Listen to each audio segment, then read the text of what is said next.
দক্ষিণ যুক্তরাষ্ট্রের কিছু জঙ্গলে সর্বপ্রথম দেখা মিলে এই সাদা জাতের মহিষের। শরীরে মেলানিনের অভাব থাকায় একসময় সাদা মহিষগুলোই গোলাপি রং ধারণ করে। যুক্তরাষ্ট্র থেকে থাইল্যান্ড, তারপর বিভিন্ন হাত ঘুরে গত কয়েক বছর ধরে বাংলাদেশে ক্রমেই জনপ্রিয় হয়ে উঠছে এই অ্যালবিনো বা গোলাপি মহিষ।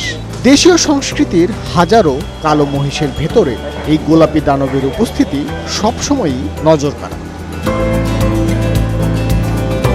কিছুটা কম উচ্চতার এসব অ্যালবিনোর ওজন হয়ে থাকে 450 থেকে 950 কেজি পর্যন্ত।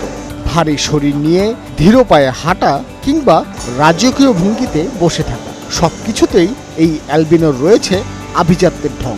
আমি আনইমাজিনেবল ভাবে দেখেছি যে এটা এত বেড়ে গেছে যে অ্যালবিনো মহিষের ক্ষেত্রে আসলে হয় কি, অ্যালবিনো মহিষ এত ছিল না। আমরা বেসিক্যালি প্রথমে যখন শুরুর দিকে আপনার 2-3টা আনছি বা একটা আনছি, একটা এনে একজন নিয়ে চলে গেছে।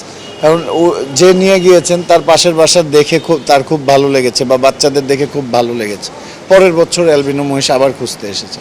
সো 19টা করেছিলাম, এখন 6টা অ্যালবিনো মহিষ আছে। এটা থাইল্যান্ড থেকে না আসলেও এই জাতটা অ্যাকচুয়ালি থাইল্যান্ডের। যে খাটো মহিষটা আপনারা দেখতেছেন সেটা হচ্ছে একেবারে মানে থাইল্যান্ডের যে মহিষটা, আপনারা যদি গুগলে সার্চ দিয়েও দেখেন সেক্ষেত্রে দেখতে পারবেন যে এই থাইল্যান্ডের মহিষটা সেম, এটা আর থাইল্যান্ডের মহিষটা সেম। সো ব্রিড এটাই।